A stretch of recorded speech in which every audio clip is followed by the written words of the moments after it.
Good evening, everyone, and welcome. I'm Councilmember Chris Ray, and I'm going to call to order the May 15th, 2025 City Council Mobility and Infrastructure Committee.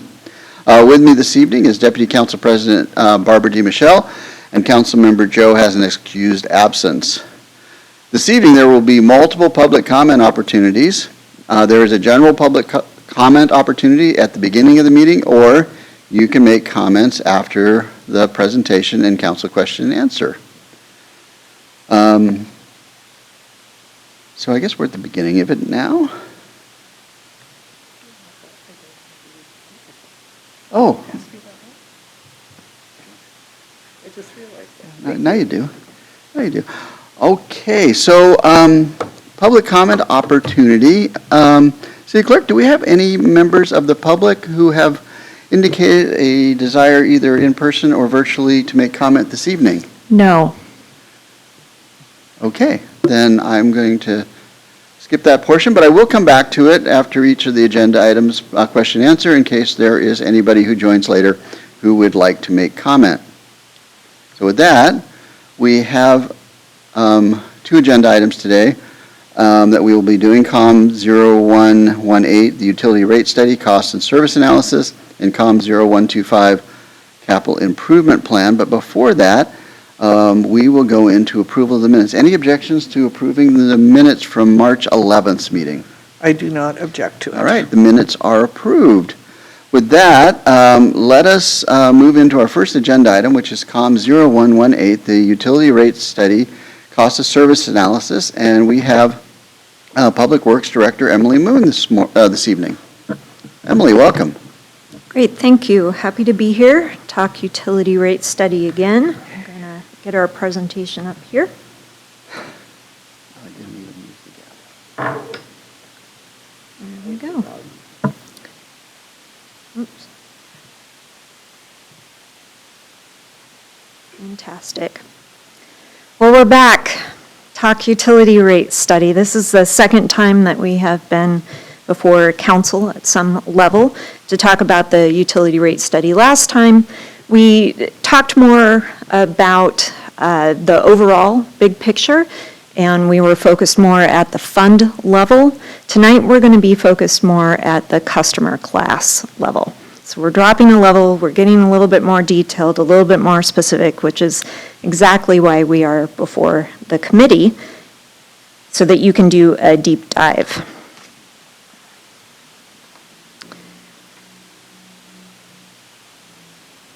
So I wanted to just quickly remind you of the utility rate study goal. In a nutshell, we're trying to establish new rates for the next 5-year period, but we are also trying to ensure that those new rates will cover the operating and capital costs for each of the funds. Without reading every objective on this slide, again, just a reminder that we have objectives for this process. We are going to be focusing tonight on that second objective, most specifically, and that is to establish a defensible basis for assigning cost shares and providing equity for ratepayers. Reminder about where we are in the process. Meeting number 2, the first one with the committee. We will be back next month to provide some follow-up information on tonight's content, and also to talk about overall rate design and the general facility charges, or the GFCs. So that's what's on our agenda next time. Cost of service analysis, we're going to define this term a little bit more in the future, and certainly our consultants will help to do that. But the cost of service analysis evaluates how existing revenues compared to the forecasted cost recovery by customer class of service. So we have not done in the last couple of rate studies a cost of service analysis, but this is a typical and best practice for a rate study. This analysis will help us, as that objective stated, provide a defensible basis for assigning the cost shares and defining cost equity amongst the customer classes. I also wanted to share that our comp plan talks about having a water rate structure that allocates costs equitably among customers. So I thought I would just mention that. Throughout all of our guidance documents, this is a particular focal point. I'm now going to do an abrupt shift and talk about a specific capital project. And I'm doing that. It's not on the screen right now. It's not in your packet because I know that in subsequent city council meetings, you're going to have discussions about this capital project, and you're going to think back to tonight, and you're going to wonder, what does this do to our rates? So I'm providing a little advance information. We'll be back on June 9th before the city council to ask to approve the contract for the Newport sewer relocation. This is a project that is required by WashDOT as part of their fish passage project. We have a water line on Newport that is in WashDOT's right-of-way, and per state law and per their agreement that we also entered into with WashDOT, we need to move that sewer line. Unfortunately, we just opened bids, and the bids are substantially higher than we expected. In part, that's because the project is very complicated, given where that sewer line is and given the method of construction that we must use for that project. Hey, since you brought it up, I know. Are we getting help from WashDOT for those costs, or this simply a city-funded effort? It's simply a city-funded effort. Okay. State law requires, based on where utilities are located and who owns them and who has right-of-way or easements or franchises, that determines who pays for what. And in this case, the city is wholly responsible. Okay, thanks. Yes. So this is a heads up on bad news. We will be coming back asking you to award that contract because we need to move forward with the project. It must be done according to a certain timetable to ensure that WashDOT can get in and do its work.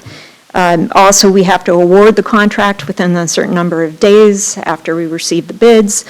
And bottom line is the total construction contingency sales tax increase as a result of that bid.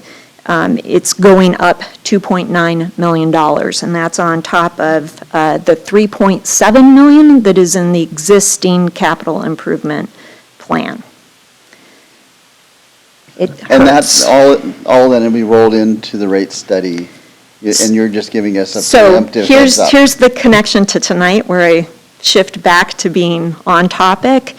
We have taken a quick look, and we believe there won't be a substantial impact to the projected rate increase that we have been talking about last meeting, and we will be talking about here in a moment.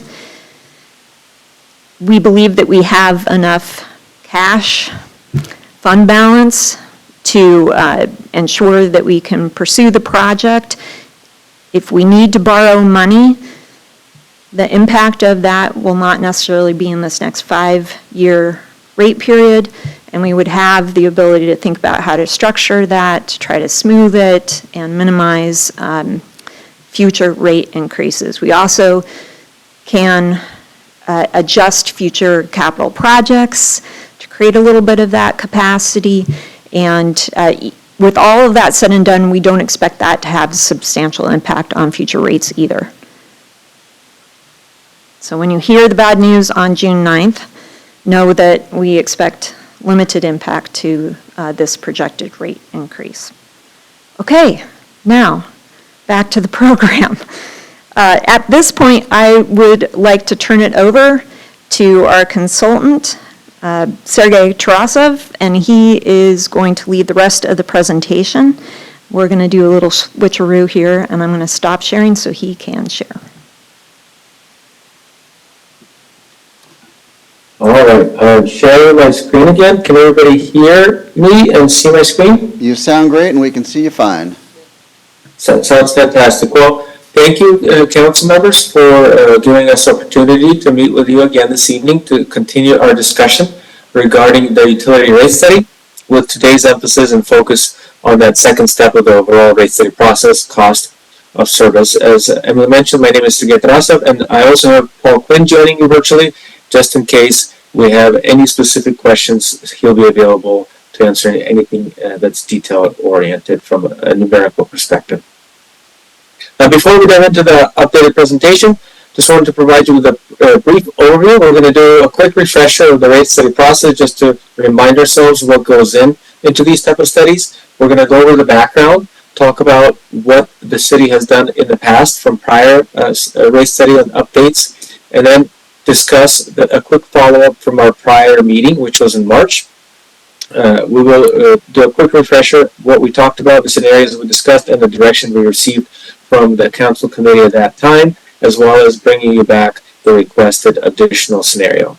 After that, we'll dive into cost of service. We'll talk about the methodology, what it actually means, and the findings for the water and sewer utilities. Just due to the nature and the service provided, the cost of service analysis is typically performed for water and sewer, and it's typically not done very commonly for stormwater utilities just because it's a very straightforward type of a service. As always, if you have any questions, just let me know. So a study such as this one, a comprehensive study, typically consists of 3 key analytical steps. The first step we usually refer to as revenue requirement, which looks at the overall needs of each utility on a standalone basis. This is the topic that we covered during our prior meeting, but in general here all we're focusing on, can we meet our obligations, and if not, what do we need to do about it? We don't really focus on who's paying for what at this point from a cost of service perspective. We're just focusing on what is the total need for each utility on a standalone independent basis. Step number 2, which we'll be focusing on today, is cost of service. And really this focuses on interclass cost allocation, trying to answer the question if there are differences to provide service to different customer classes. So if you think of step 1 as identifying the size of the pie of costs, step 2 really breaks it down into slices and sees how big each slice needs to be for each class. Lastly, once we have established the first 2 steps, we move on to step number 3, rate design. This is where we actually develop the fixed and variable charges assessed to your customers. But we have to get to step 1 and 2 before we get to step 3. Now, quick reminder, the last study that the city completed was in 2020. At that point, there was a 4-year implementation plan that was developed that went out to 25. So this current year is the last year of that last rate study's implementation. The study also projected some additional revenue needs and adjustments beyond that time period for the 26 to 30 period, but because it was such a long horizon, the city wanted to refresh the date, the study right in the middle of the projection. So that's why we started the rate study update in 2024. Since then, we've been working with your staff to perform the analysis, and we presented the initial findings to the committee of the whole on March 10th of this year of 2025, focusing on that revenue requirement. Now, what we discussed during that meeting is that when we projected our needs this time around for each of the 3 utilities, our revenues at current levels were not sufficient to meet our obligations, and the key driver behind the deficiency was the capital improvement program, kind of all those capital needs that we have for each of the utilities. So our discussion at that time centered around 3 alternatives, 3 scenarios that we can use to help meet our needs on a long-term basis, and really the scenarios focused around cash financing, debt financing, and a combination kind of the 2 options. Now, as a quick reminder on this slide, we wanted to bring back just a high-level summary of the 3 options per utility that we provided during that meeting. If we focus on the chart, the upper portion summarizes the water scenarios for the next 5-year period. They include cash funding, debt funding, and hybrid funding, and the range of impacts looked at anywhere from 4.75% to 6.75%, as well as somewhere in the middle. Those are kind of the bookends based on the analysis at that time. On the sewer utility, we're looking at our capital needs in the short term versus the long term. We do have quite a bit of projects identified for this utility, not just in the short term 5-year period, but also in the longer 15 to 20-year time horizon. And we want to take a look and see what funding and planning to fund our projects will do from a short-term perspective to a long-term perspective. We also looked at utilizing debt service to fund the capital as well. The increases range from 3.25% per year to about 7% per year. The stormwater utility had similar scenarios. Here we looked at 6.25% to 16.75%. Now, based on the really good discussion with the committee at that time, we received several key guiding points from the committee. The first one being is that the preference was to utilize cash financing, but not at the expense of rate increases. So if we needed to use debt to help us mitigate some rate action, that would be preferred. The second guidance we received at that time is that the overall increase, kind of as a combined average for all three utilities for a typical residential bill, should not exceed a 6%, ideally something less than 6% on average. So the direction was for staff to come back, remove or move, adjust, modify the timing of non-critical capital around, and see if we can bring back a scenario that had a 6% or lower average adjustment. Now, before we dive into the results, just a quick refresher. On this slide, we brought back a typical comparison that a lot of utilities want to see in terms of what is our typical average bill versus our neighbors. As always, I caution this is a little bit of an apples and oranges because every system is different. Every utility has different requirements. They may treat their own waste versus getting wholesale waste treatment or water and so on. So just keep that in mind, but that question does get asked. As it stands right now, we are on the lower end of the comparison for a typical average bill compared to our neighbors, and we know for a fact that quite a few of these utilities are going through similar studies as we speak as well. So looking back at the revenue requirement follow-up, kind of the additional scenario that the committee asked to bring back.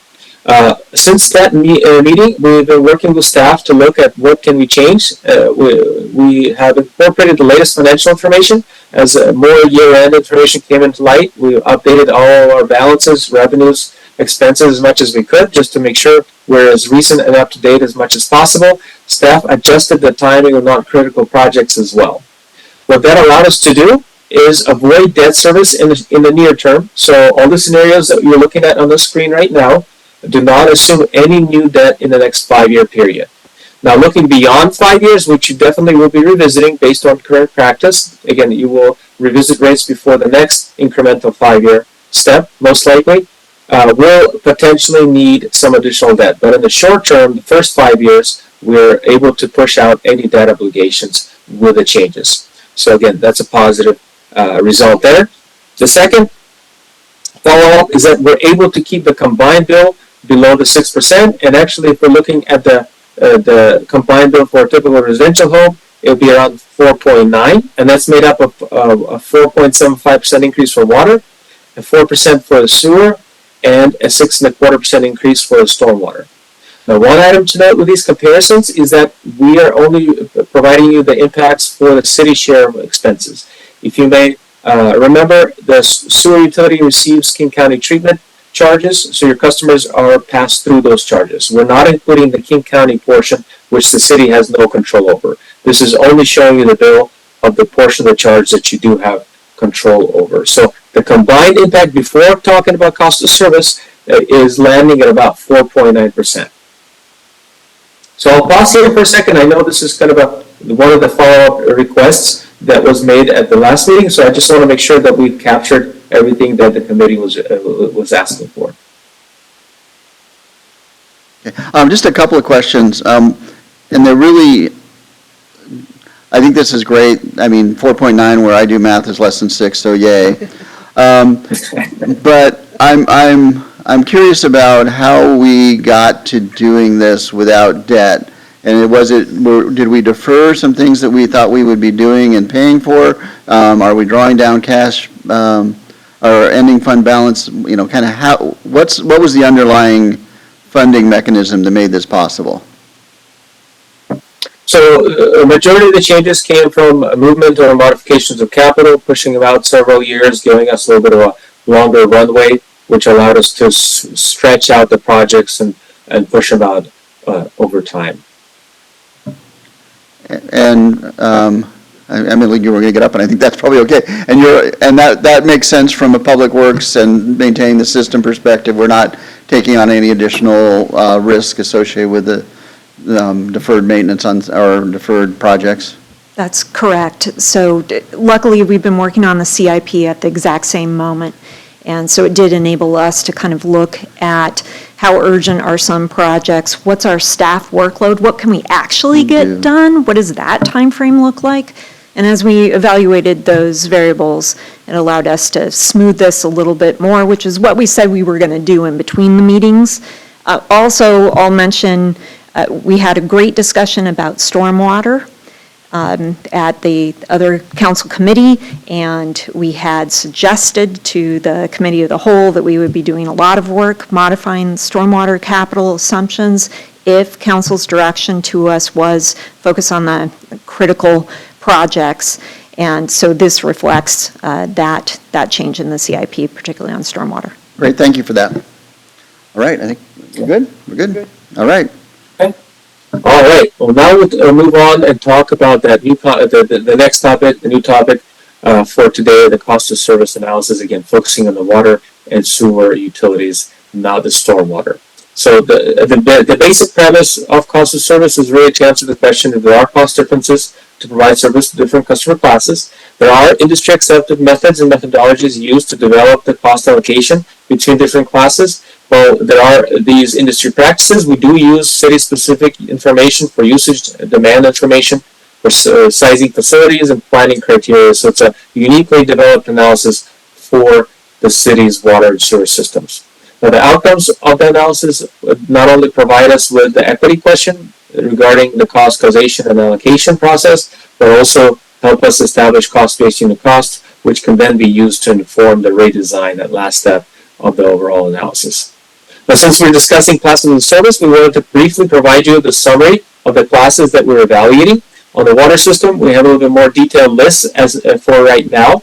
We're looking at single-family, duplex, and multifamily accounts, kind of making up that residential categorization. On the water side, independently, we have apartments, commercial, public authority classes, kind of that non-residential, potable type of customer. We have parks irrigation separated from private irrigation, as well as a large user classification. On the sewers front, we are looking predominantly at the residential class, multifamily class, and the commercial class. So these are the classifications that were evaluated for this study for each utility.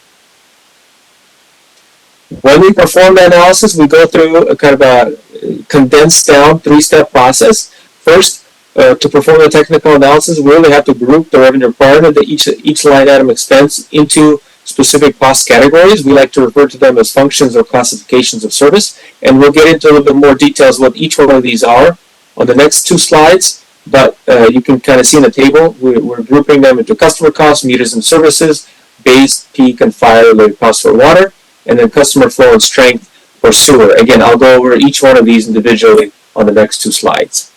Once we have grouped these expenses into these categories, we develop allocation factors, and all these are statistics, usage profiles based on historical and projected data for each class of service. Basically, how does each class proportionally compare based on number of accounts, based on total annual usage, based on peak usage, and various other modification type of allocations. Once we've developed these factors, we apply the factors to the groupings to get the results. So to get a bit more specific regarding the cost of service functional allocation groupings, on this slide we'll be taking a look at the water utility.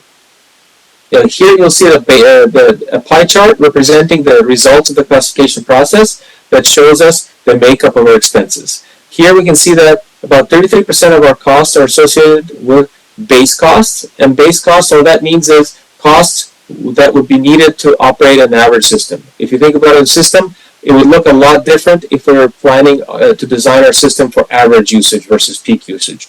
Our infrastructure could be a lot smaller if we're targeting average level of consumption versus oversizing for peak or fire protection. Peak costs are related to that incremental cost associated with providing service during peak events.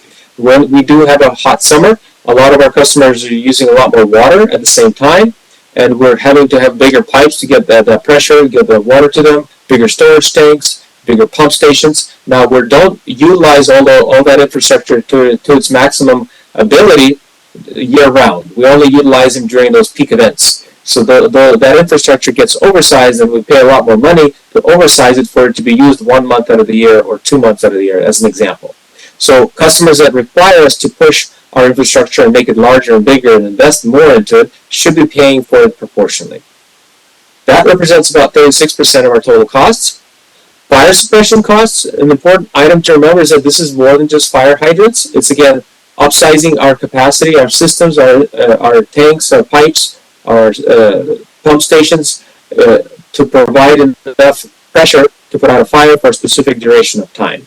And each classification of service has its own unique requirement, depending how densely populated the area is and the type of pressure that is required based on fire marshal requirements. So again, it's more than hydrants, it's oversizing of a lot of other facilities that are required to provide and fight fires. Here, it represents about 23% of our total costs. Next, we have fixed costs on our system, which are customer. Again, customer costs are simply costs that don't scale with usage. It could be postage, it could be customer service, utility billing, and so on. And then meters and services, these are costs related to maintaining, replacing, and reading our meters. These costs scale with meter size. The larger the meter, the more costly it is to replace and maintain. On the sewer front, we have functions that are related to flow, basically collecting effluent through our collection system and bringing it, in the city's case, to King County, a point of delivery. We have customer-related costs, which are just similar to the water utilities customer costs that are fixed in nature. These are associated with the customer billing, utility billing, customer service, postage, and so on. We also have strength-related costs. Now, you'll notice on the pie chart, the strength costs are not present. This is because the way that you receive service and you receive treatment of your effluent is through King County. Now, King County, they deal with strength on their end, but the way they assess the charges to you, they only focus on flow. They charge you for just volume of waste that you provide to them. So they don't charge you based on strength. Therefore, we're not allocating costs by strength. But typically, for utilities that do maintain their own treatment plant, they do incur costs to treat for certain type of constituents, such as BOD, or biochemical oxygen demand and total suspended solids. There typically would be that differentiation because you're getting wholesale treatment. It's not included in that analysis. I have a question about this, and it's more of a curiosity. But is there a King County infrastructure that feeds the treatment plants that we tap into someplace, or where's the transition point between the city sewer and the King County sewer, or the King County treatment facility? Matt? Yeah, I think that might be a better question for the engineering staff. Hey, Colin. Hello. Yeah, so we do have a few connections to the King County, we call it the Metro line. It's not a bus line, but it used to be called the King County Metro Sewer. Now it's just King County Waste. And so the main pipeline is actually in Lake Sammamish, right off the docks of some of the homes along Lake Sammamish. So it connects on 56th Street. There's a few connections there, and then a few more in South Cove as it goes along its way. Great, thanks, Matt. I mean, I don't know that it really matters to the rate study, but I was just kind of curious. Yeah, it's actually, you can see it on Google Maps. You can kind of see the pipe under the water. We'll be looking later tonight. Yeah. Thank you. Thank you, Matt. All right. Now, once we have categorized and allocated our costs, we get our results. So on this slide, you'll see the summary of the water utilities cost of service. And what we're looking at here, and we're trying to see if we can accomplish, is to see how each individual bar, which represents each individual class of service, compares to a 100% cost of service target, usually represented here with a solid black line.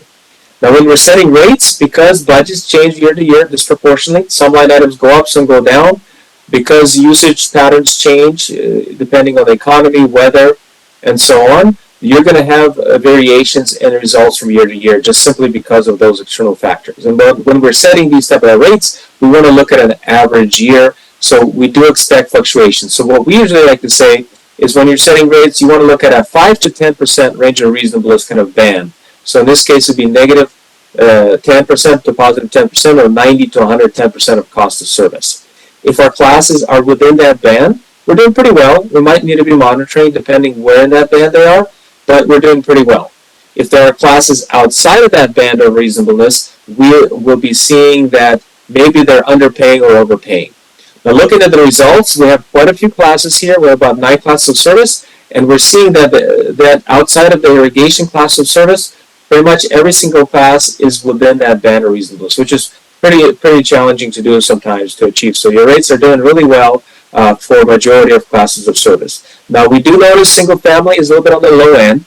And if a class of service is under 100% cost of service, that means they're not quite paying their proportional share of costs, and maybe they need to go up more than average to catch up.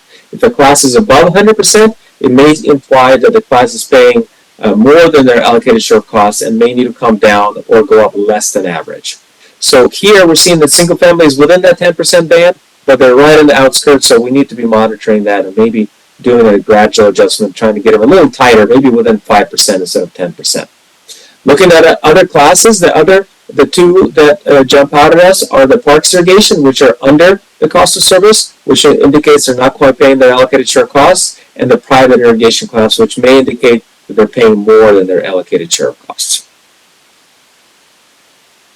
For the sewer utility, Sergey, just a real quick question from Deputy Council President. Yeah, just a point of interest. What's the difference between multifamily and apartments? Are multifamily like 3-plexes, 4-plexes, and ADUs, or why is there a differentiation between multifamily and apartments? I would have to double check. I think it is that tied to the size of the units, but I would have to double check the code to give you a more precise answer. I'm not sure, Emily or Matt. I think Matt has an answer for us. Oh, okay.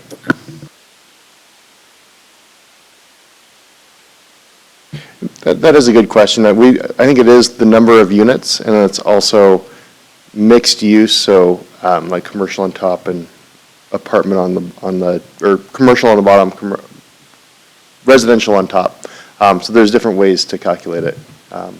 It is a little nuanced in code. Anything else? Nope, all right. That's great. Moving on to the sewer utility, here we have the 3 classes of service. Here the findings are that all 3 are within the 10% range of reasonableness, but multifamily and commercial are a little bit right on the line, right on the outskirts. So again, they're pretty tight on that 10% band, and we might want to do a little minor adjustments, but overall, we're doing pretty well, and pretty much all classes are within that range of reasonableness. So this is where we get to the big policy question of the day to the committee, and that's regarding cost of service rate setting. Do we go with cost of service, or do we need to investigate things a little bit more and pause it for a little bit so we can fine tune things? That's one question. Another option is we can transition to cost of service, but we may take either jump full speed ahead or take a gradual approach. So there's kind of 2 options to the yes alternative. If the committee wants to proceed with moving forward with cost of service, you can do it all at once, or you can do it gradually. And we've prepared some potential example impacts for you in the next slide. So do let me know if you want to pause here and discuss, or if you want to see what that could look like for each option in the next slide. All right, let's look at how it shakes out, and then we'll go from there. Okay. So in this slide, we wanted to just provide you with what these options actually mean from a percentage impact perspective. Now, when we talk cost of service, we usually focus on test year period, and then we extrapolate it for future years as well. So here we're focusing on the 2026 time period for options 1 and 2, and then the multi-year option does the 5-year approach. So under option 1, this is the pausing approach. We would do an across-the-board adjustment for all classes of service. Every class would get the system average increase of 4.75%, and you would revisit cost of service at the next update or sometime in the future. Option 2 would go 100% cost of service year 1. That means to get residential to cost of service with a 4.75% average increase, they would need a 13.8% adjustment that same year. So because they are a little bit on the low end of the band, they would need a proportionally higher increase to get them pretty much within cost of service. And as you can see going down the list, each class would be slightly different. Some classes would be less than average, other classes would have a decrease, other classes would be much higher than average. So it's a combination if we go there all at once. The third option, and this is purely an example for discussion purposes, we can take a gradual approach to start moving our classes towards cost of service, and how gradual can be decided based on policy discussions with the committee. This approach gets us moving towards cost of service over time and makes progression by 2030 where pretty much almost all classes except one get within that range of reasonableness. Here you can see that with an average 4.75% increase for the water utility in the upper table, most classes that need to go up, like single family and duplex, they'll be a 0.5% over that average. So instead of being 4.75, they'll be about 5.4, 5.3 over time over that horizon. The classes that need to be slightly less than average, like multifamily apartments, they'll be 4.5 versus 4.75, so 0.25% less than average, making progress gradually over that time horizon. And then the classes that need to be substantially adjusted, they'll be slightly higher than average, 3 percentage points in this case, and they'll be adjusted, and they'll be catching up over time in that manner gradually. And then the class that needs to go down, they'll be a 1.5 points below average as well. So this way, each class gets progressed over time. It also allows customers to make decisions to maybe modify their behavior, and maybe they'll make progressions towards cost of service faster. And then the next time you revisit the analysis, you may not need to do any additional adjustments if they've incorporated some measures on their end. We do have a couple of slides showing what this actually means for a typical residential bill as well. I can show you that, and then we can have the discussion. That'd be great. So under option 1, this is exactly like the slide you saw on the front end. This is just across the board, applying the 4.75% for water, 4% for sewer, and the average increase for storm. This is where you saw the 4.9s every year.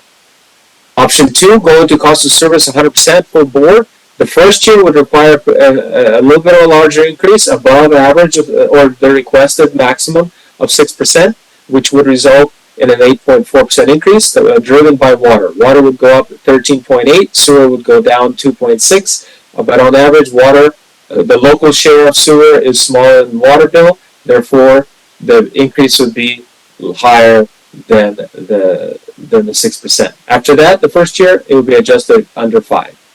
Lastly, the phase-in approach, it would be around 5.07, rounding to 5.1%, still under the 6%, and right around that 5% time period, allowing us to start making progress towards cost of service and phasing in over time. Now, one item to note for cost of service is that if we do an adjustment, gradual adjustment for some classes, we have to follow the phase-in structure for all the remaining classes, because the overall goal is to get that 4.75 for water, 4% for sewer as a system. So if we do somebody higher or lower and we don't adjust other classes appropriately, our overall increase will change as well. So that really gets us to the end of the presentation, and really this is where we're looking for guidance from the committee members regarding the cost of service. This is great. Barb, any questions? So Economics 101 from me, sorry, but if we phase it in, does that mean we're running a deficit the entire time? Are we losing in the end? We're falling behind every year, or is this done in a way where we end up whole at the end? So from a pure revenue requirement perspective, each option that we presented would collect the appropriate total dollars from that perspective. Option 1 keeps the differentials as they are, so not addressing cost of service until it is revisited again. Option 2 and 3 will get us to cost of service for pretty much every class except one under option 3, which will be still slightly outside of range of reasonableness, so you would need to continue the phase-in after the next update for that third option.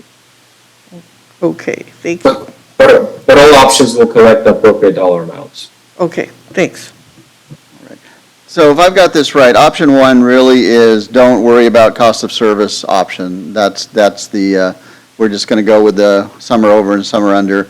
Option 2 is we're going to, in year 1, take our entire adjustment and get everybody into line. And option 3 is we're going to smooth it out and we will get everybody into line some number of years down the road. Do we think that we get in line by 2030, or do we think it goes beyond that too?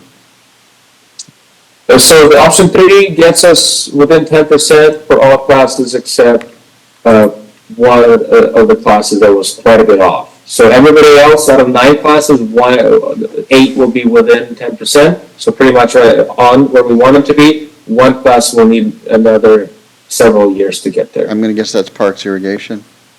Yeah, so That's that, a private, yeah. yeah. Oh, it's private irrigation. Yeah. Okay. Is it Parks or private? Or is it? Private, they would need more time. They're currently, based on the analysis findings now, they have, if we go back one, Okay. two Yeah. slides, they have a pretty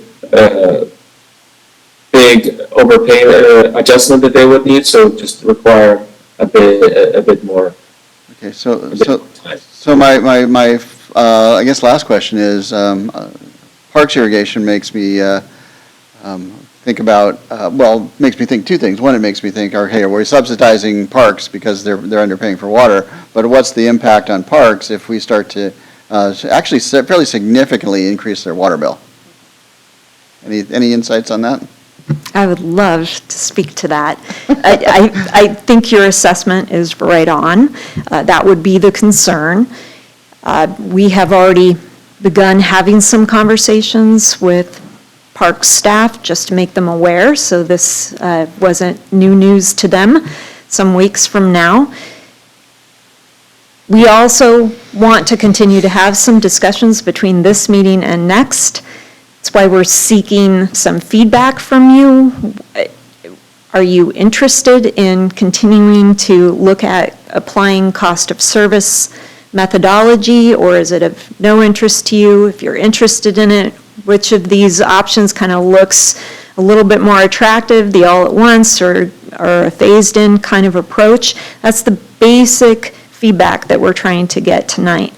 However, we know we need to continue to speak with the city administration and with the Parks Department to talk about ramifications. We also need to have a robust conversation about the logic of having two separate irrigation classes. When you think about the type of service that is being delivered, similar type of service, there was some historic rationale for having two different classes. We want to continue to have some discussions about whether or not that rationale is still appropriate and whether the differential is still appropriate to have and to what degree.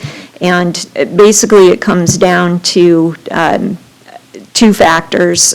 One is our ability to control use of water on the park side. And the second reason is based on the city's investment in non-potable irrigation.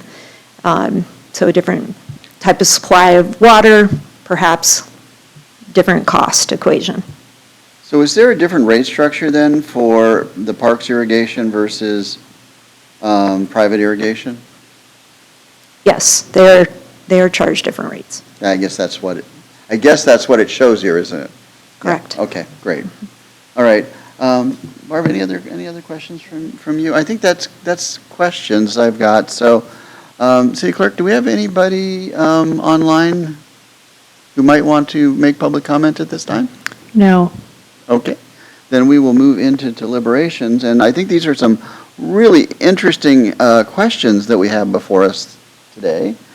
So I think the first question, let's take on do we want to do cost of service? And Barb, Deputy Council DeMichelle, I would love you to start us off and what your thoughts are on whether that we want to go with essentially option A, which says no cost of service adjustments, or do we want to go beyond that? Yeah, I support doing cost of service. Let's see, I'm not seeing the questions here. Oh, there we are.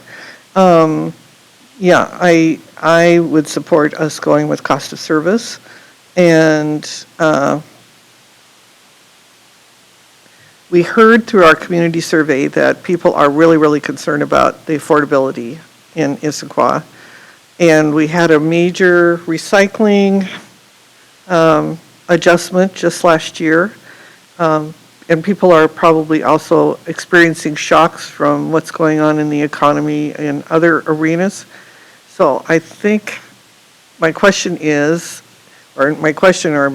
I think, is I would go with the phased-in approach, but I don't want to do something that would damage the bottom line in the city because we're already facing some major challenges there.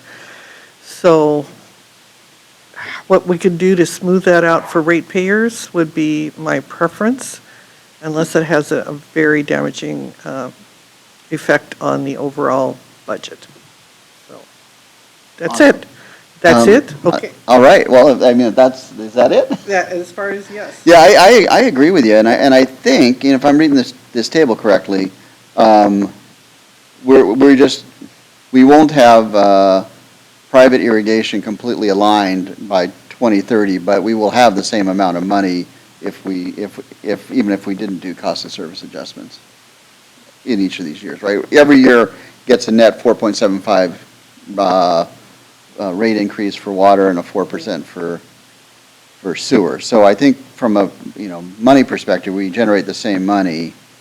I don't know, I worry about parks, and I think that's a really great question, but I also don't know that it's really fair to essentially subsidize parks with another fund, which is the water fund, which is kind of where I kind of like, that's not feeling right to me.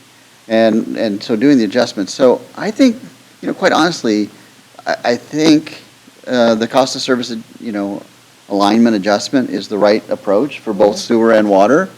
And I agree with the Deputy Council President that if we were to drop a almost 14% water bill increase on somebody right now, that would not be really a super cool thing to do.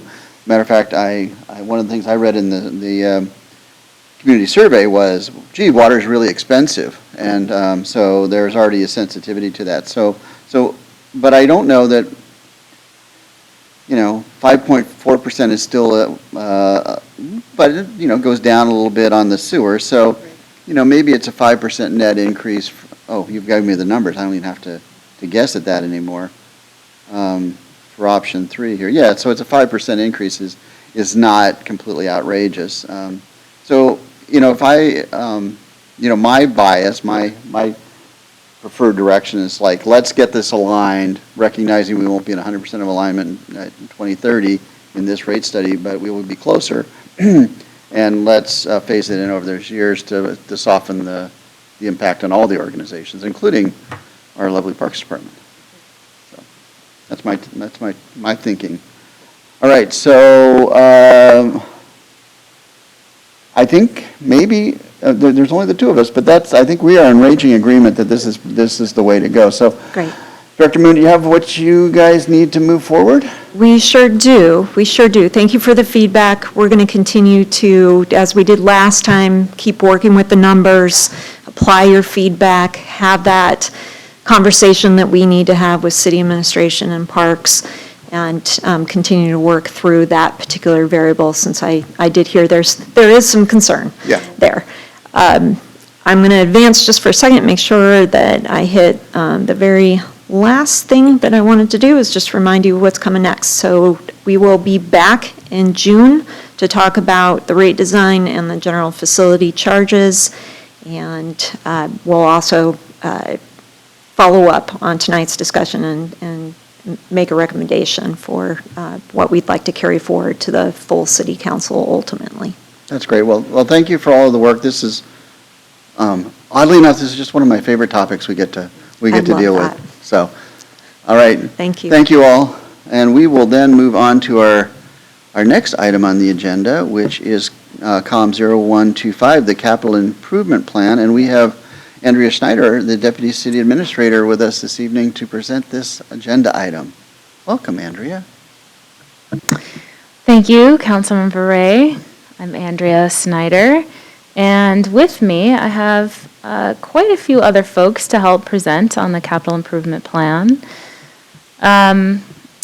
including Director Moon, but also quite a few other staff who are going to be up. Jillian Straub, Management Analyst, will also be helping present as well. And then we have a bunch of staff in present, here in person as well as online to help answer any specific questions you may have about projects. First thing I want to bring your attention to this evening is that this is the 2027 to 2032 capital improvement plan. So if you were looking at our current capital improvement plan, you'll notice that we skipped a year. And the reason for that is that the city is now on a biennium budget. So City Council has already passed 25 and 26. We know what we're doing in 26. No need to put it in a plan because it's already in the budget. So we're starting at 2027 with this CIP in order to better align it with our new biennial budget. The purpose tonight is to review this 2-year update to the CIP. We update the CIP every 2 years and ask for feedback on the capital priorities for transportation, water, and sewer projects. So you just saw a presentation on the utility rate study that covers all of our utilities, including stormwater. Stormwater, however, is not under the purview of this committee for the CIP. It is, in fact, a Planning, Development, and Environment who considered the stormwater item last week. So we will just focus on transportation, water, and sewer here tonight. Specific direction needed from Council, whether Council has feedback on the approach to transportation, which prioritizes in this CIP maintenance and light rail related projects. Does Council have feedback on prioritizing large-scale visionary projects over smaller-scale projects with more immediate benefits? We especially see this in transportation, and we're going to talk a bit more about it tonight. The city has very large goals and some large projects when we think about the I-90 crossing, light rail, also some of our Newport projects that are very large projects for us. And with limited funding sources, we're starting to see more of a friction and conflict between being able to do these larger visionary projects and some of the smaller projects that may have more immediate benefits to the city. We'll talk about that more this evening.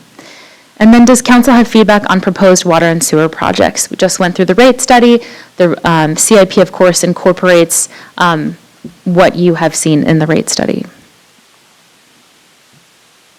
So first, we always like to start off this conversation with a discussion and reminder about what is a CIP, and what the CIP is not. So I think you could all fill in the blank if I was to ask you, but let's go over it just in case. The CIP is a 6-year plan.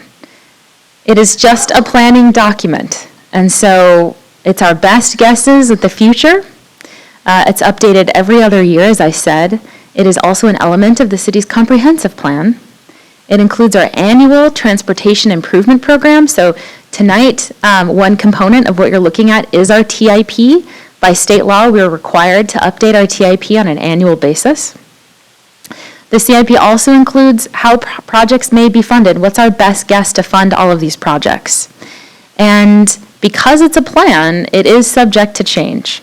And there are some changes in this CIP versus what we had planned for 2 years ago when we last did this exercise. The CIP is not a budget document. So the budget document is where it gets a lot more specific about what we actually can fund in those given 2 years. The plan is, what do we think is mostly realistic going to happen? What should we be planning for the future? And also, we put things in the CIP in order to increase our ability to get grants to fund those things. And as we get closer into the budget process, we understand where we've received those grants, we have a better idea of those revenues, et cetera. So there's a few changes from what's in the CIP versus what is budgeted in any given year. So tonight, a little overview on the entire CIP. We're just considering a portion of this CIP tonight. We will come back to Council at the Committee of the Whole in June to talk about the entire CIP, but just some themes as we look at the CIP as a whole. First, we know that our needs continue to be more expensive than the revenues that we have available. And what we're seeing, especially in this CIP, is increased competition for general fund and real estate excise tax, that's REIT, while anticipating fewer grants. So we know that the federal government at this point in time, we should anticipate fewer grants from them to fund our infrastructure. And so we're looking at that as we think about what can we realistically plan for in the future. The other thing to consider is we do use the general fund for helping fund some of our infrastructure needs. And as council is aware, because we just went through our budget process, the general fund is stretched more than ever, and we've had to make cuts just to be able to have a balanced budget. So there's just increasing competition for those funds between operating and capital expenses. We are facing a very difficult to predict future. We don't know exactly what's in store for the economy as we consider tariffs and the implementation of tariffs and how those may increase the cost of goods. We aren't exactly sure what is going to happen with federal grants as well. We think we're going to see a lot of those dry up, but who's to know within the 6-year planning horizon? So it does make planning very difficult, and that's where we have to remember that this is our best guess at this point in time, and that a lot is going to happen in the next couple of years. So we wanted to keep the updates to this CIP fairly simple and the process simple, because there's just so many unknowns, more with this CIP than we've even seen in the past. This CIP prioritizes maintenance. We have a lot of criteria that we've looked at in order to select the projects for this plan, but we have heard over the years that it's important to council that we maintain the things that we have over building new, and this CIP certainly does that. Particularly in this CIP, facilities maintenance is a priority. It's one of those areas that we've kind of kicked that can down the road. We've been doing a lot of work in the past couple of years to properly staff our facilities maintenance and really understand what those needs are. And that work is being reflected in this CIP. You'll see a lot more facilities maintenance projects than we've had in the past. And it's the administration's strong recommendation that we prioritize those facilities maintenance projects because we're just catching up on things we haven't done. And finally, as I said before, the additions to the CIP capture the latest in the utility rate study. So we've been able to, while they follow a parallel process, we've been able to coordinate and keep those in alignment, including the new water treatment plant, which I know we've discussed and had many discussions with council previously, but that's one of the biggest things in the utility rate study. And so now I'd like to turn the mic over to Management Analyst Jillian Straub.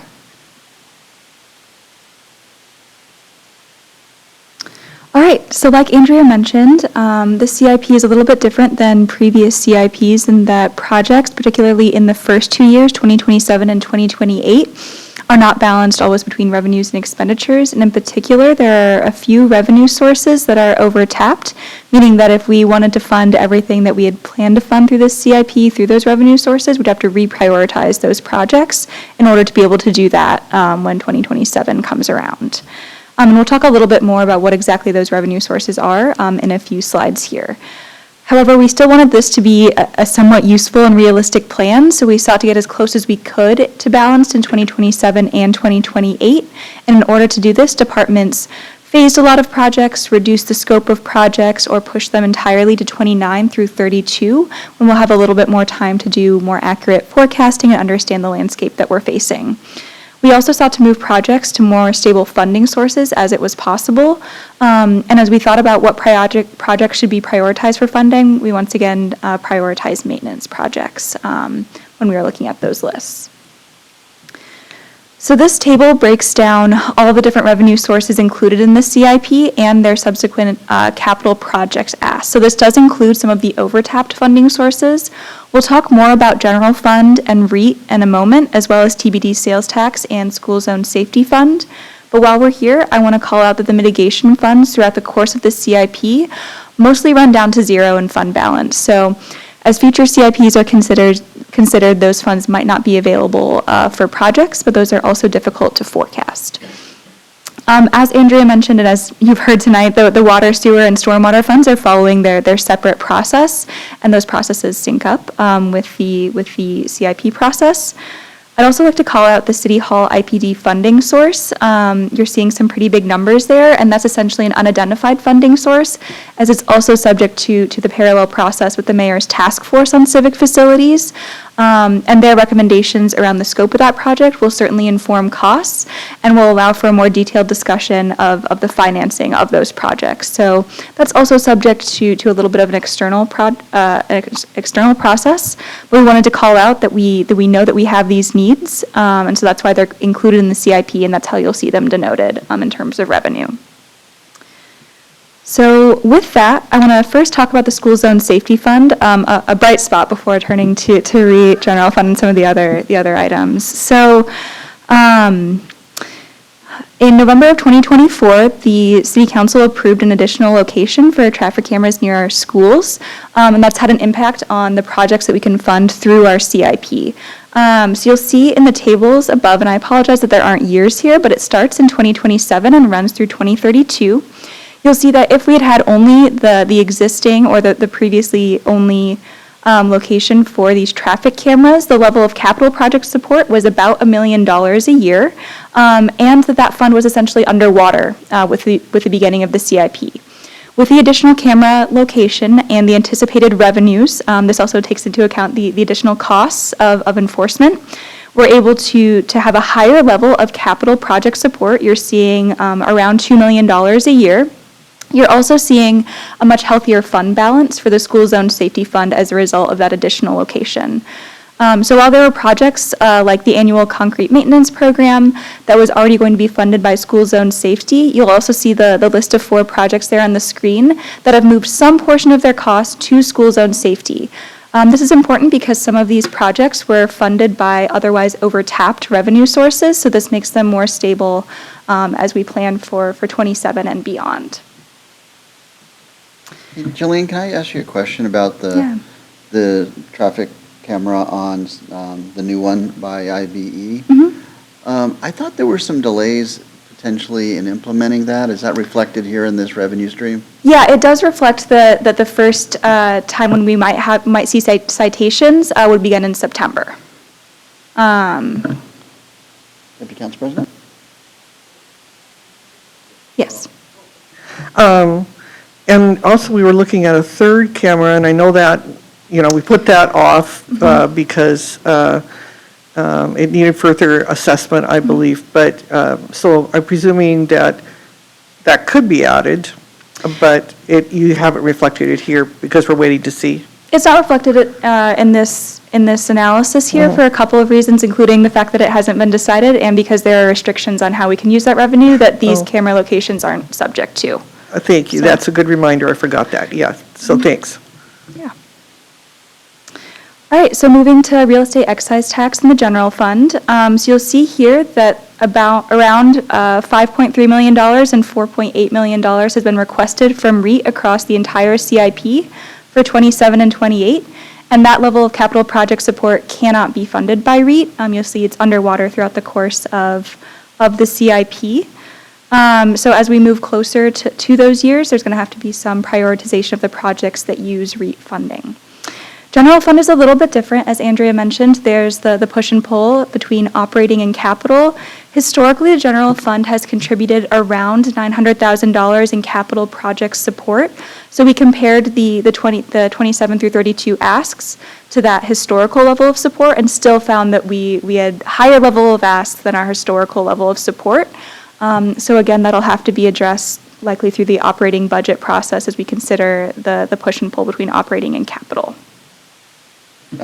Quickly, if I'm reading this correctly, so the capital project support under both REIT and general fund, that number really reflects what has been asked for in the current CIP. Yes. Okay, and then we got it. So we have definitely oversubscribed and used some of these revenue funds. Yeah, Got and it. there's already been the work to phase projects to move to more stable where possible. So there's already been a lot of scrubbing of the numbers that you see here.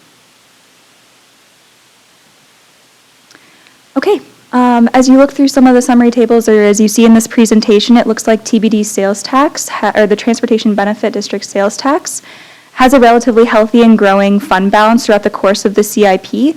However, there is an expense that's not included that we want to make you aware of. So in 2028, we anticipate one of the more expensive phases of TR 028, the Northwest Sammamish Road Non-Motorized Improvement Project, taking place with a cost of around $15.5 million. The fund balance and TBD sales tax can't support this, so it's likely going to be debt financed. However, given the longer-term outlook there, we weren't able to project what that debt service might be, and therefore the impact to the TBD sales tax fund balance. So we know that some of these other projects might be competing for relatively scarce funds once a decision is made about debt financing for that project.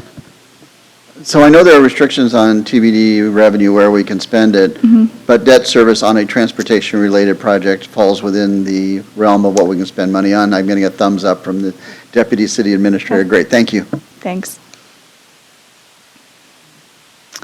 Okay, and this slide just gives you an overview of the CIP as a whole. As you can see, a lot of projects are in our municipal facilities, as there are many maintenance needs there, as well as a fair number of projects in our transportation portion. This chart also compares the total cost of projects with identified revenue sources over the 6-year CIP.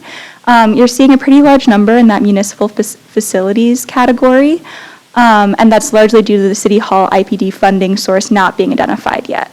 And with that, I'll turn it back over to Director Moon to talk us through some of the transportation items.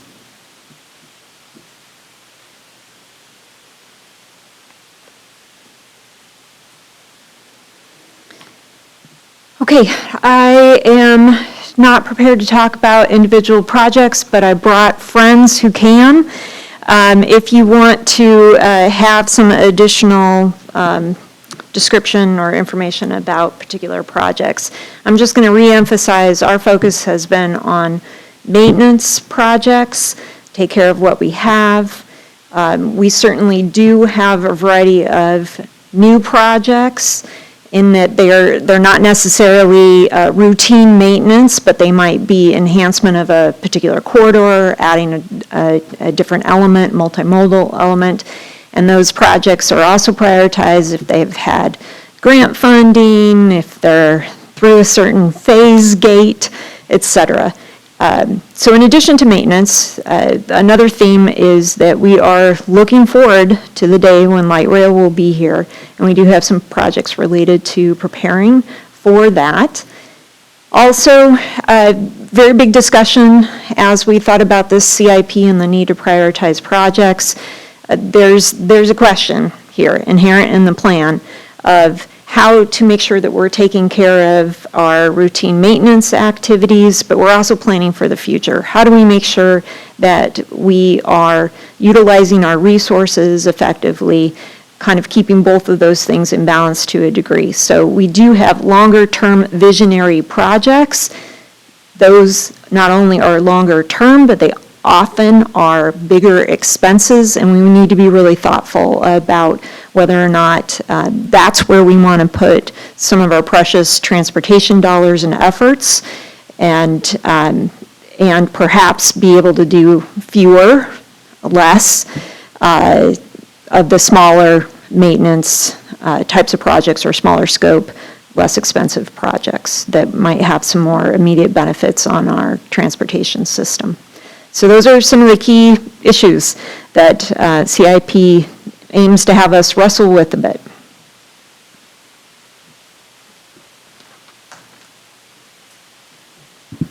Hi, Andrea, popping in again.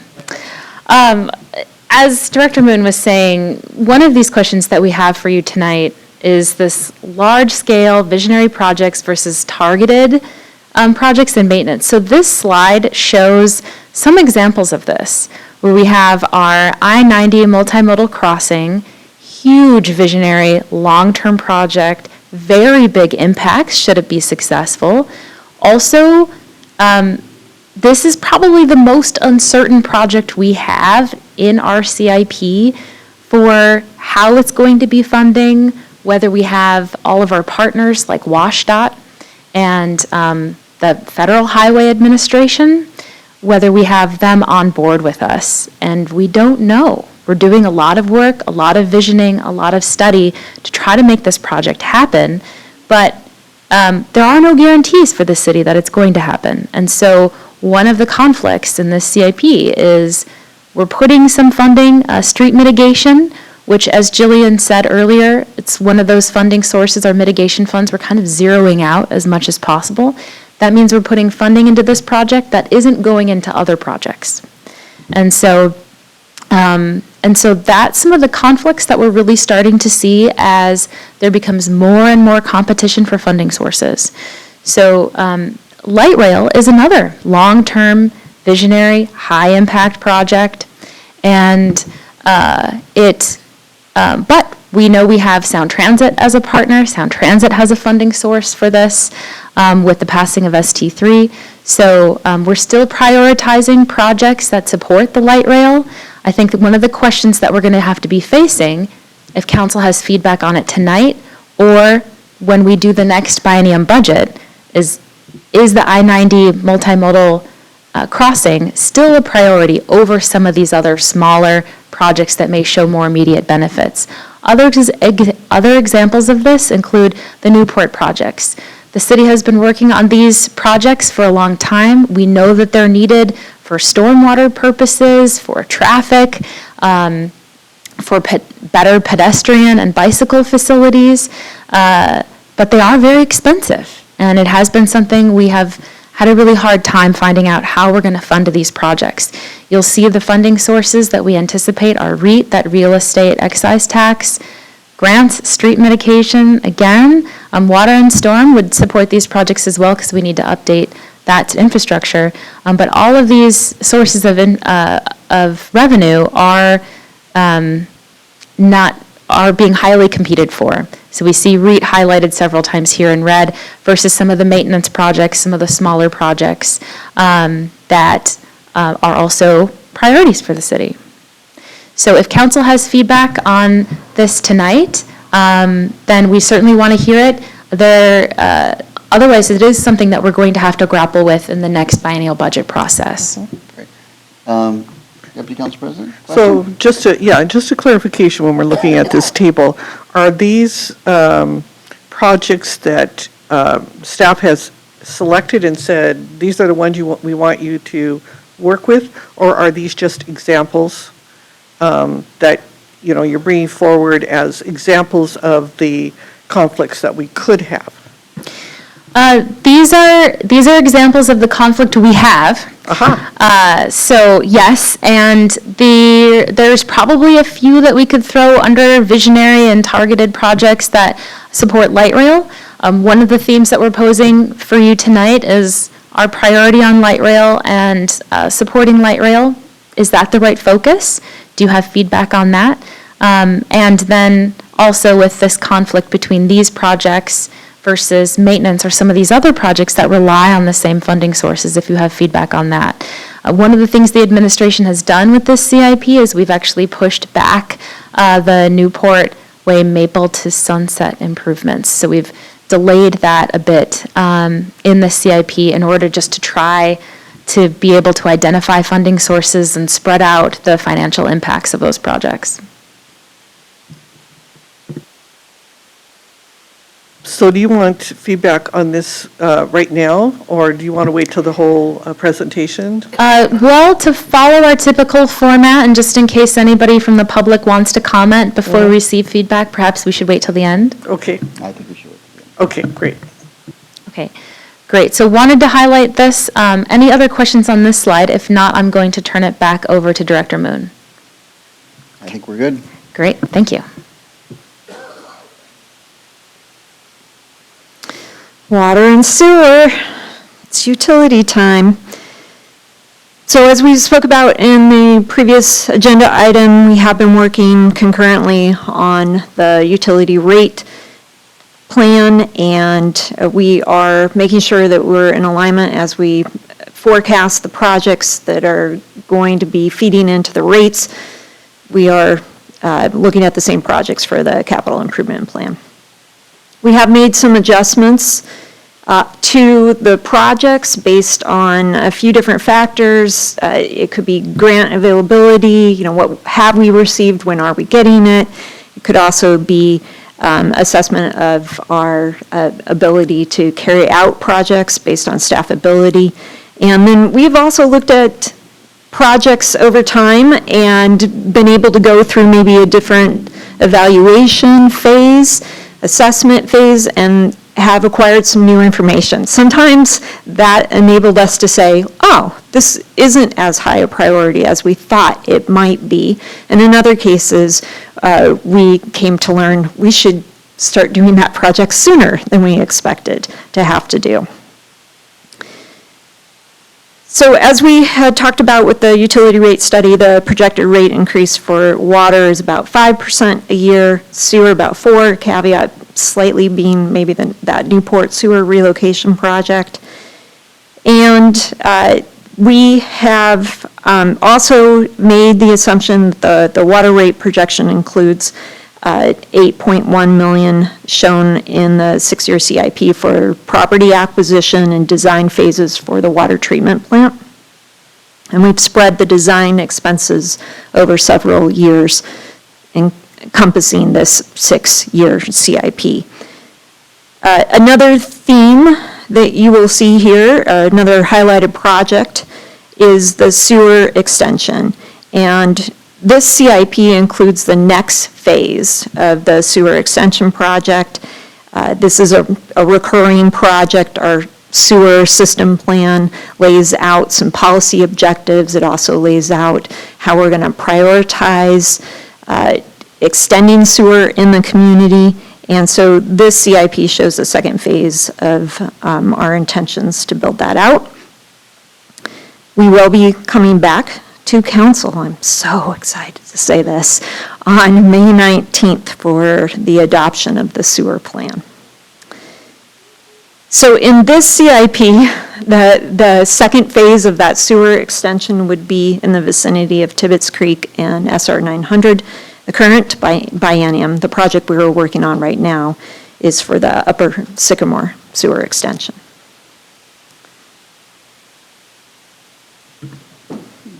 Question about sewer extension. I know we're doing Yes. the Sycamore area. Are we doing Oakdale too? Oakdale? It is Oakdale, right? Eventually, Yeah, so that's not in the current plan? correct. Okay.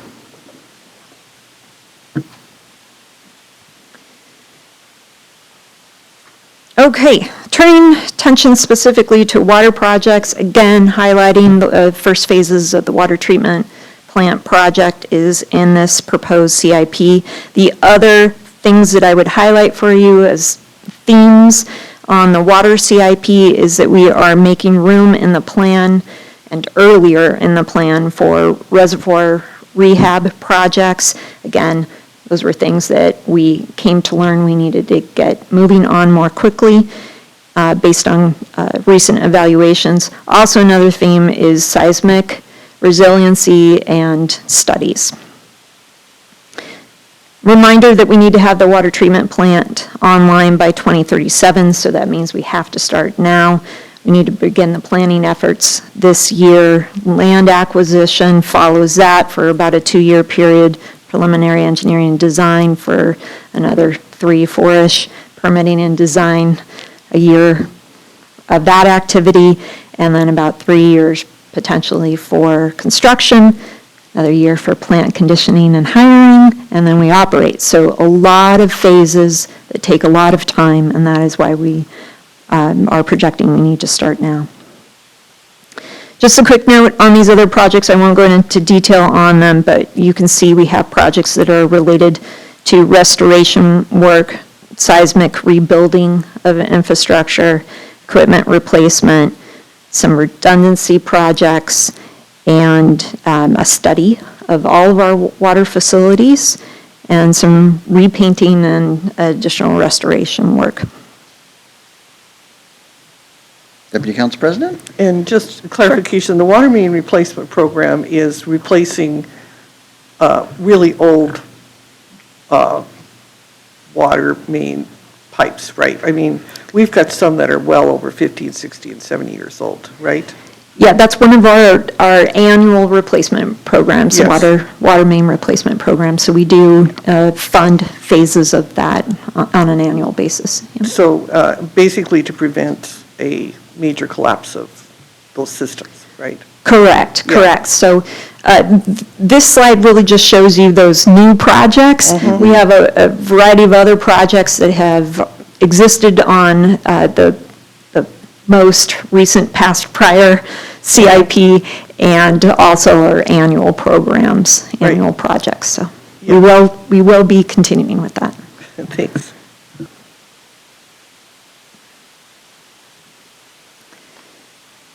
Okay, speaking of which, here are some projects that we have made some adjustments to in various ways, either scopes or timing, or whether they're near-term or a longer-term priority.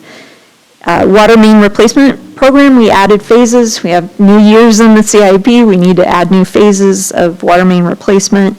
12th Avenue booster, pump booster station retrofit was moved out into later years. The same is true for Newport Way water main project. The same is true for Holly 1 and 2 booster station retrofit, and Shangri-La reservoir retrofit. All of those projects were just shifted out in years.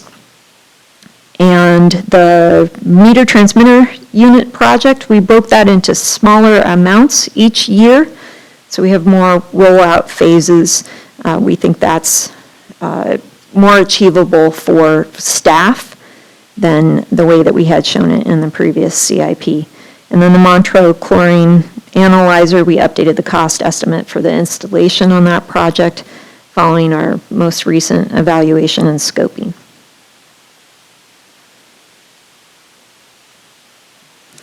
Great, let's talk sewer. So our new projects on the sewer CIP, as I mentioned, one that I'll highlight is the sewer extension, again for Tibbetts Creek SR 900 area, just the next phase of our implementation of sewer policy. And then we have a revised project that involves our Public Works campus, and the goal is to replace some aging parts, meters, telemetry, and pumps on our system at Public Works.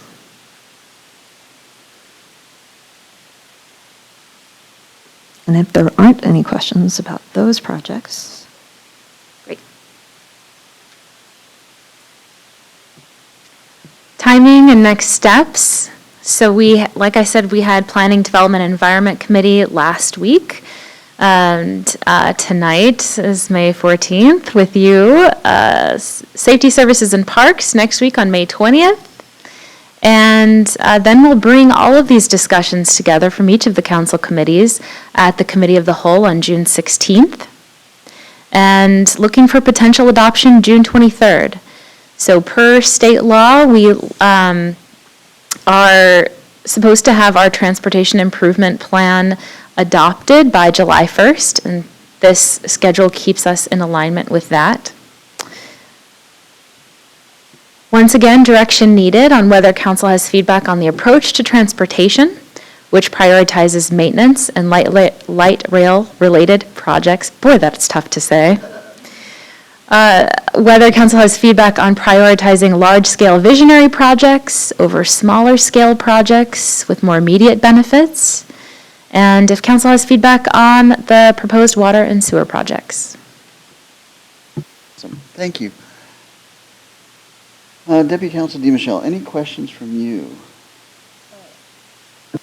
I'm just looking here, I think I missed it, but we had a couple of projects that this committee has spent a lot of time on, and one of them is the Squawk Mountain sidewalk and those revisions, and the other one is, I hope I have the name right, East Lake Sammamish non-motorized project. And so what's the status of those projects, and would you classify those as long-term visionary, or where would you put those on this? That is a great question. So let's talk about the East Lake Sam non-motorized connection, or sometimes referred to as pinch point. That project is in the CIP. We heard very loud and clear from council in previous discussions that that was a priority of this council. And also, one of the reasons why the Transportation Benefit District sales tax was passed was to help fund that project. So that project is featured in the near years of the CIP, and we do anticipate TBD sales tax funds to provide for that. I think Jillian highlighted it earlier when she said we anticipate some debt service, so the TBD sales tax would help pay down some of the debt service for that. So because we have that funding source identified, that was a previous council decision and direction we received, the CIP continues to plan to put that forward and implement on that, unless we hear differently from council. But that's, so that's in our plan. When it comes to Squaw Mountain non-motorized, our last conversation with this council was that we would need to delay that project. We've done a lot of the design work for that project, but the concerns were ability to fund that project in the immediate future. John Mortensen, our transportation manager, is here if I am missing some information, or if you have any information to add.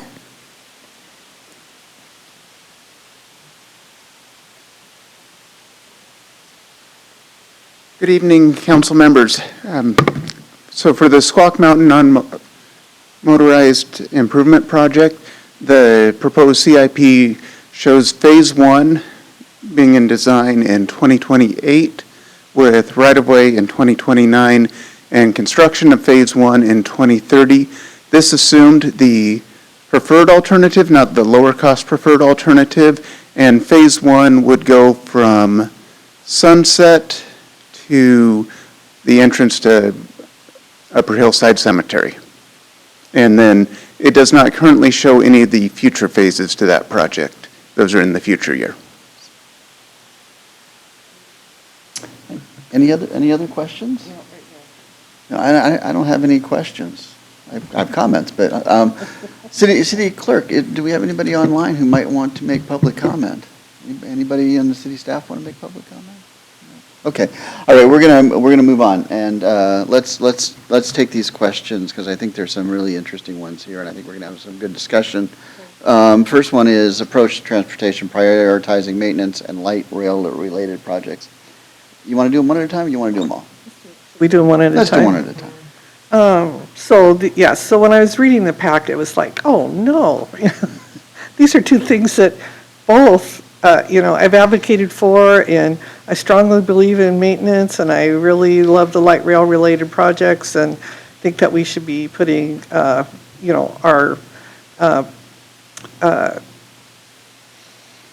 resources there, in order to get prepared, because that's a great big project. It needs long-term attention. So, yes, I love the prioritization of maintenance and the light rail related projects.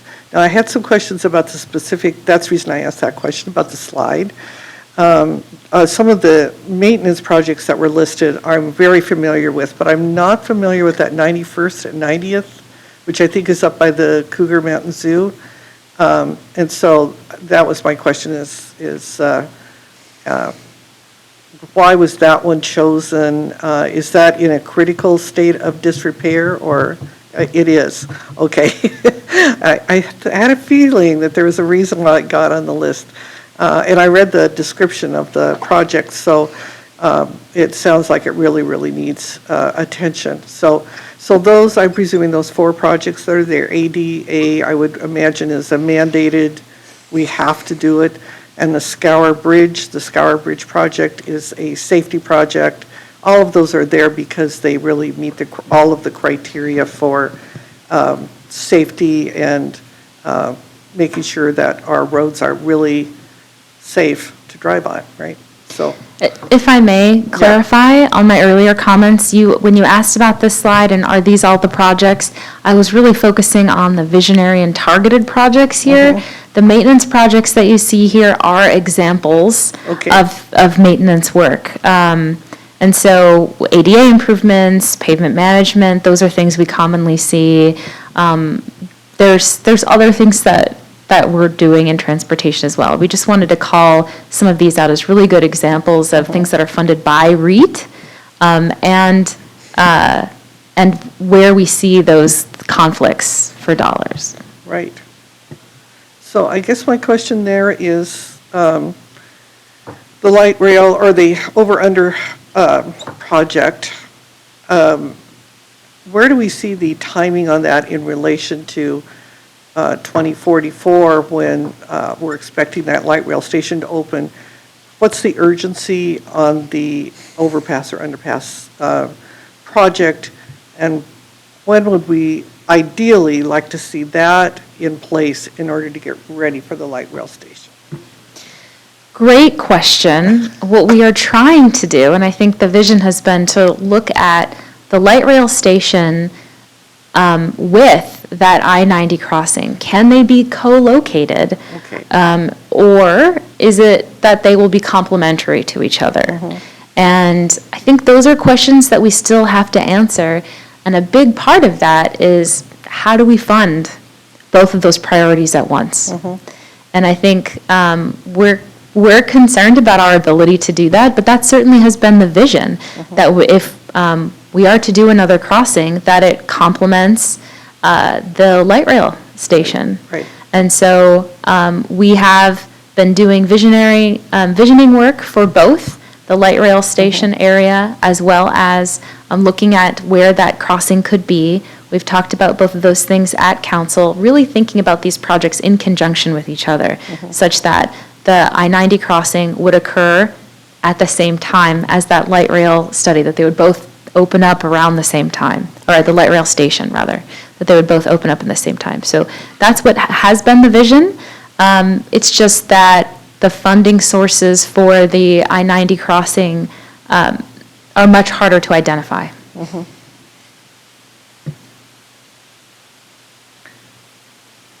I have a statement probably shouldn't say, but there will be, hopefully, an election in 2028.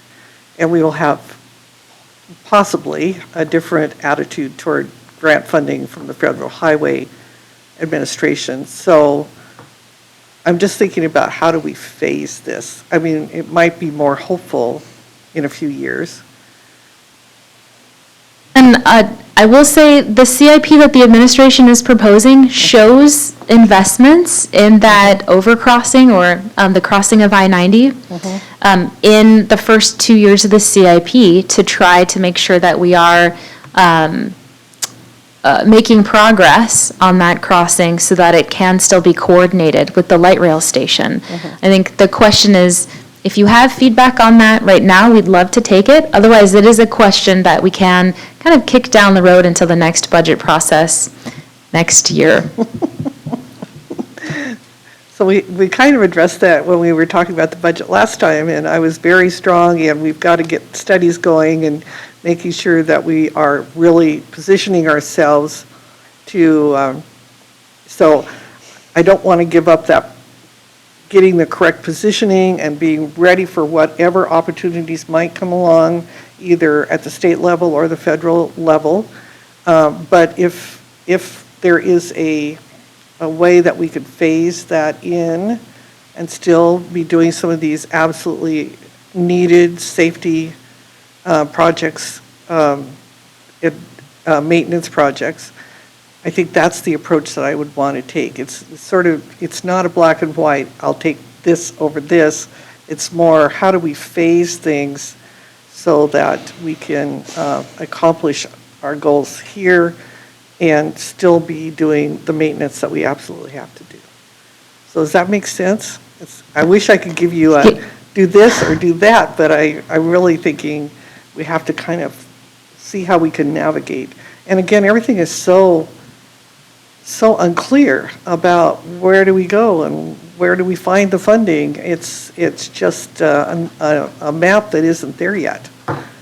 So I'm being ambiguous, sorry. Well, these are exactly the things we were grappling with when we were drafting the CIP. So it's good to know we're all on the same page about how difficult this is, and your feedback is well understood. Thank you, Deputy Okay. Council President. Okay, great. Anything else? Well, I want to talk about sewers, but Well, no, we'll do that next. Yeah, we get to do the prioritization one first. So just a question about light rail-related projects. What exactly are those? That I'm going to need John Mortensen to come back up and help answer.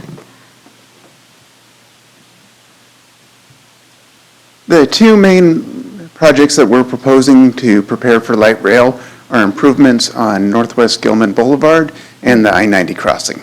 And we've tried to build a schedule knowing that 2044, in my mind, is going to be here soon, and to make sure that we're ready for 2044, so that way we're not building the construction and the connections to the station after the station's opened. That's the goal. So what, are we in the early planning stages of those? I mean, are we is it what we're funding in this CIP, the planning part of those initiatives? So I'll answer for each one. For the I-90 crossing, what we are proposing is city funding from transportation impact fees to pay for the 10% design on the I-90 crossing. That way, we'll be in a good position to go after grants and to come up with a plan to fund the rest of the project. And then we're showing in, I want to say 2029, I'd have to double check, to begin design on the project. And so then that would kick off the series of right-of-way and then construction with the goal to be open before 2044. So, thank you, that's perfect, that was my question. That's a good question. I don't think that 2024 is like right around the corner, quite honestly. Last time we were talking about it, it was 2041, and then now it's 2044, so I don't have any, that date is still pretty squishy to me.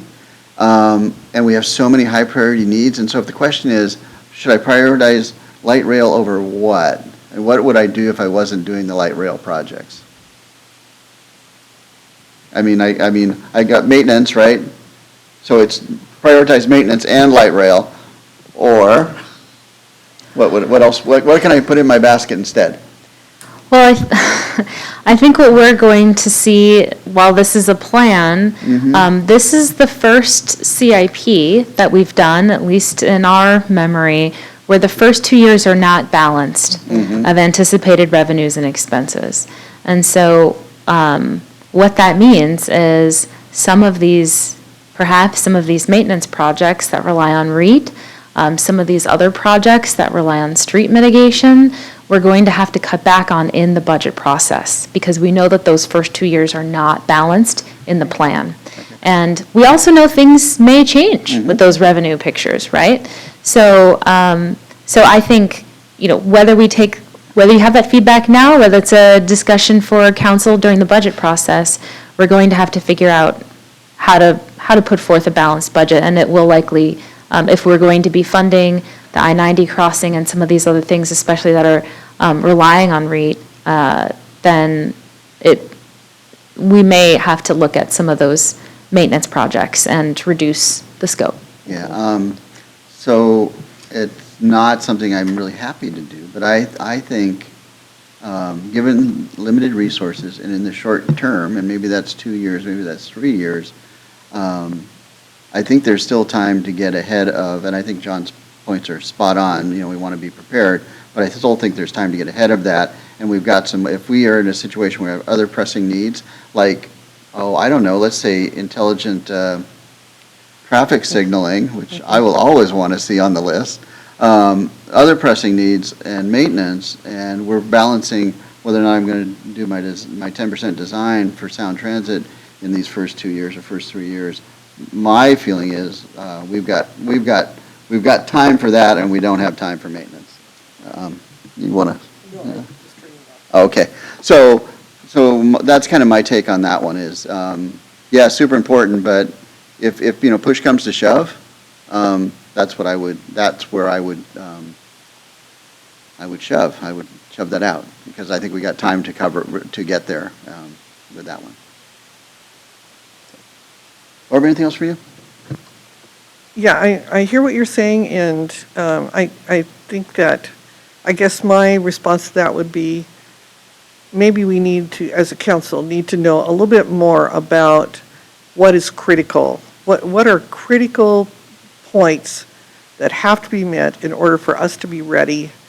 And I realize, I mean, let's just say in an ideal world, never mind the funding and all of that, but we need to have that, we need to have the Gilman improvements by such and such a date in order to be able to go ahead. If we could just see a simple timeline that had like the critical points that we need to hit on our way toward the light rail station in 2044, whenever it is, I think that would be helpful to our decision-making. If I can kind of riff on you, I think it would be really helpful, kind of just in an overall global capital planning perspective, because it's a big investment with a long horizon, and so trying to figure out how to allocate that, because it's boulders and pebbles, right? We got a lot of pebbles we need to do, and then we got this one big boulder that we need to roll up the hill. When do we need to start rolling it up the hill? So yeah, I think that's a great idea. I think that would be super helpful when we come back to the full council to have something that shows us kind of what that cash flow, or that planning budget would look like. Budget planning, yeah. Because recognizing CIP, because I heard this from somebody recently, the CIP is a planning document. So, and so let's use it that way. Let's use it as the planning document that it was intended to be, to help us really understand how we plan for what needs to be done today and what we might be able to defer until a few days down the road. I think that's really good. Okay. Anything else on this one? Anything else you want us to talk about on this one?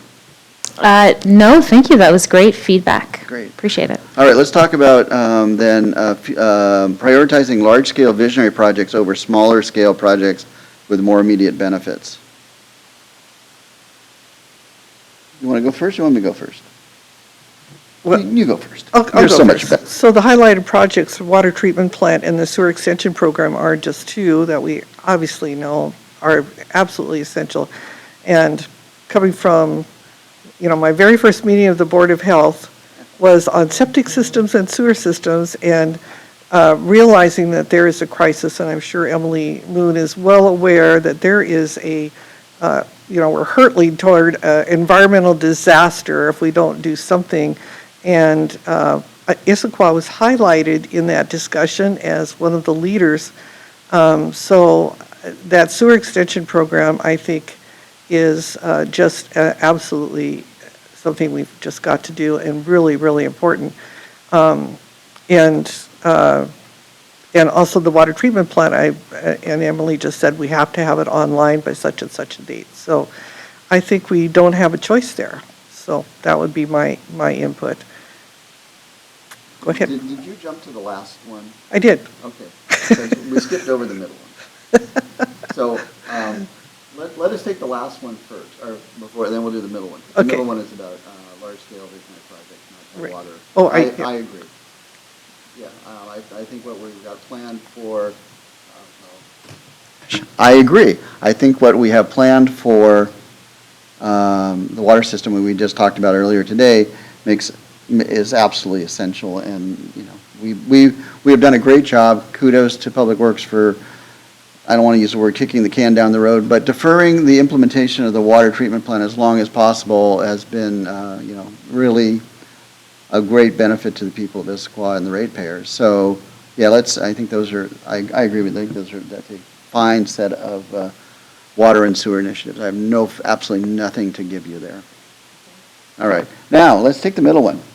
Prioritizing large-scale visionary projects over smaller-scale projects with more immediate benefits. So this is where we were talking really about, the multimodal crossing and the Newport. Were you thinking the Newport enhancements were visionary, or are they, kind of? I think they feel visionary to me. Yes, very transformative, long-term project we've been working on for a long time. Yeah. Long-term benefits as well.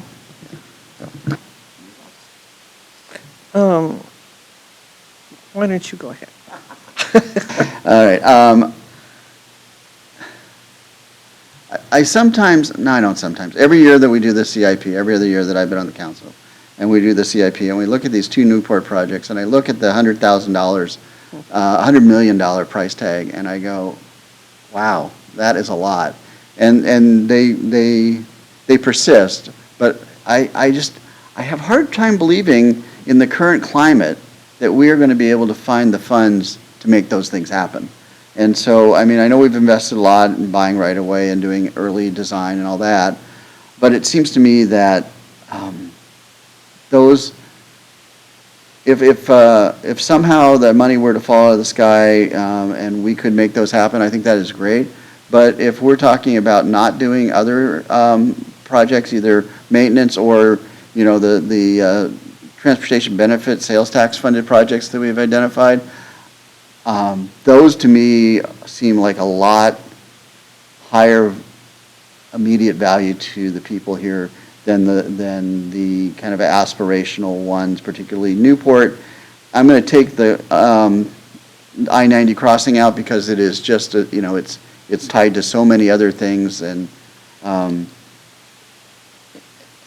I think that's one where we need to see the timeline about what are we spending $7.8 million on in this 6-year plan, so we can make a better sense of that. But, I mean, doing a basket of small projects to me that deliver immediate benefit to the people who live here really makes a lot of sense. And you can't take my intelligent traffic system away because, quite honestly, I mean, I say that because it's the thing that I care most about, but it's also the one thing that we can really do to address flow of traffic in the city, because we can't put down more pavement, and this is like our best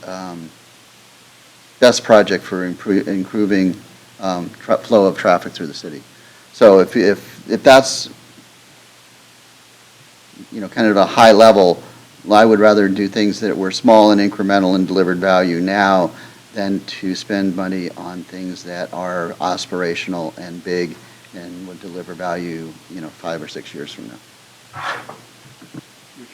Yeah, I'm glad you went first because I agree with your comments. I've always wondered about that Newport Way project, and it was underway before I came on the council, and it is a very, very expensive project, and you just think about all that you could get done with that money and make a real difference in the community. Intelligent systems is definitely one. We heard from the community survey that flow of traffic is really important.